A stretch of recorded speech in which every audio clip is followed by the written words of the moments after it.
नमस्कार दोस्तों। आज सेहत संबंधी बातों में आज हम चर्चा करेंगे डायबिटीज़ के बारे में, यानी कि शुगर की बीमारी। यह एक आम समस्या बन गया है अभी। आज हमारे देश में काफ़ी लोग इस बीमारी से पीड़ित हैं।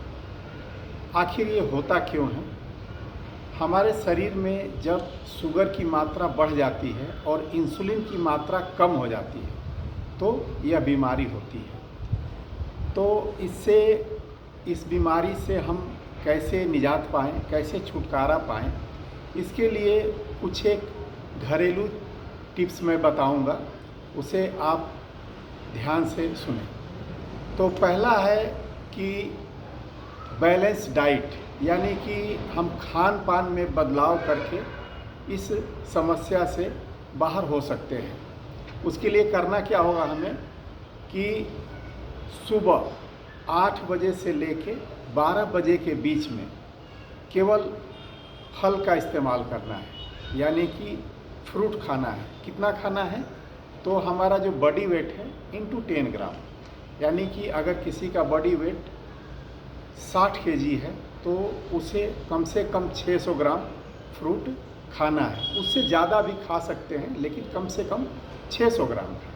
फ्रूट कोई भी खा सकते हैं आप, जो भी सीज़न में अवेलेबल हो वो फ्रूट खा सकते हैं। उसके बाद दोपहर का जब हम खाना लेते हैं, लंच लेते हैं, तो उसमें 2 प्लेट तैयार करते हैं। एक प्लेट में आपका सलाद होगा। सलाद कितना होगा? तो आपका जो बॉडी वेट है इंटू 5 ग्राम, यानी कि अगर किसी का बॉडी वेट 60 केजी है तो उसे कम से कम 300 ग्राम सलाद खाना है। उसके बाद क्या होता है कि दूसरा प्लेट, उसमें हम रोटी, सब्जी, दाल, दही, अचार, ये सब चीज़ें खा सकते हैं। रात का जो खाना है उसको अगर हो सके, ज़रूरत ना हो तो आप ना खाएं, और अगर खाने की इच्छा हो तो आप सूर्यास्त से पहले पहले, यानी कि 6:30 बजे तक खा लें।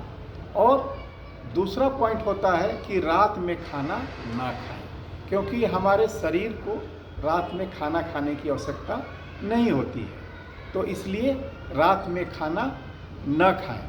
इसके बाद होता है हमारा जो अगला पॉइंट होता है, वो होता है कि हमें हरी पत्तियों का जूस रोज़ 100 ml पीना है। हरी पत्ती में आपके पीपल, इसके बाद आपका जामुन, इसके बाद आप तुलसी पत्ता, कढ़ी पत्ता, धनिया पत्ता इत्यादि पत्तों का जूस बना लें और इसको 100 ग्राम रोज़ लें। अगर एक बार में आप नहीं ले सकते तो 2 बार या 3 बार करके लें। ये जैसे हमारा रेड ब्लड सेल होता है, लाल रक्त कणिकाएँ होती है, उसी प्रकार से जो क्लोरोफिल होता है उसे ग्रीन ब्लड सेल माना गया है, यानी कि हरा खून। तो ये बहुत ही लाभदायक होता है, इसको आप लेना है। इसके बाद आप रोज़ 5 या 6 कोमल नीम के पत्ते खाएं। खाली सुबह पेट में 5 या 6 कोमल नीम के पत्ते चबाकर और उसको खाएं। और इस क्रिया को अगर आप 21 से 30 दिन तक करते हैं तो आप देखिए कि आपका शुगर लेवल कितना कम हो जाता है, बैलेंस हो जाता है। लेकिन मैं यहाँ पे एक चेतावनी दूंगा कि आप अपनी मर्जी से कभी भी दवाई ना खाएं और ना छोड़ें। अगर डॉक्टर ने लिखा है तो उसको ना छोड़ें। आप टेस्ट कराएं, प्रॉपर टेस्ट में अगर कम आता है तो आप डॉक्टर से दिखाएं, उनसे सलाह लें, उसके बाद ही दवा छोड़ें। तो आज का वीडियो हमारा था डायबिटीज़ के बारे में, कि डायबिटीज़ कैसे होता है और इससे कैसे हम छुटकारा पा सकते हैं। तो दोस्तों, आपको मेरा यह वीडियो कैसा लगा आप मुझे कमेंट करके बताएं। लाइक करें, सब्सक्राइब करें और शेयर करें। नमस्कार दोस्तों।